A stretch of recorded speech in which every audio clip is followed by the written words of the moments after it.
I'm Mindy, and I'm trying to cook all of the food mentioned in the Hunger Games. We're only in chapter 1, and so far we've made bread, we've made goat cheese, we've made a very questionable stew, and today we're making a fish stew. This is meant to be the meal that Katniss and her family eat after the reaping, in gratitude for the fact that you did not get reaped. Unfortunately, we know it doesn't go Katniss's way, but here's how she talks about it. She and Gale had spent the morning in the woods, and they fished and they gathered a bunch of greens, strawberries, a few other things. The fish and greens are already cooking in a stew, but that will be for supper. We decide to save the strawberries and bakery bread for this evening's meal to make it special, we say. Well, special is one way of putting it, I guess. So my goal is to cook a fish stew that is similar to what Katniss would have made. She would have a freshwater fish, and then she had a bunch of greens that she foraged in the woods.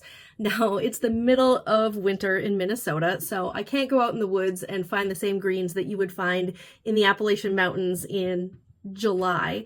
I did some research on what Katniss could forage in terms of greens in the Appalachian Mountains in, say, I looked in the Tennessee area. I also looked in Virginia. What could she expect to forage in July?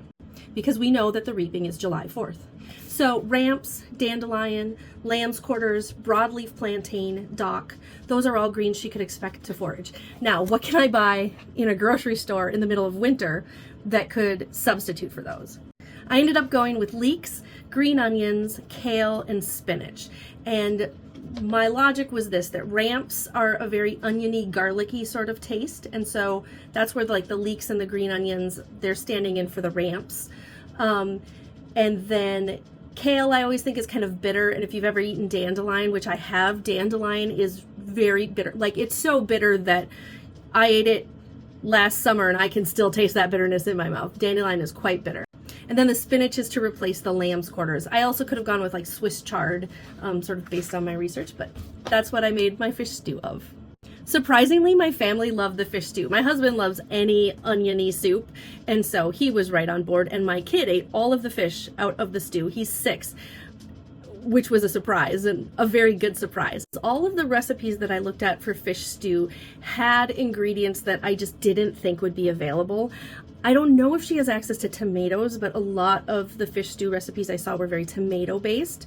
I just sort of improvised an oniony soup with spinach and kale in it, and then threw in the fish at the end.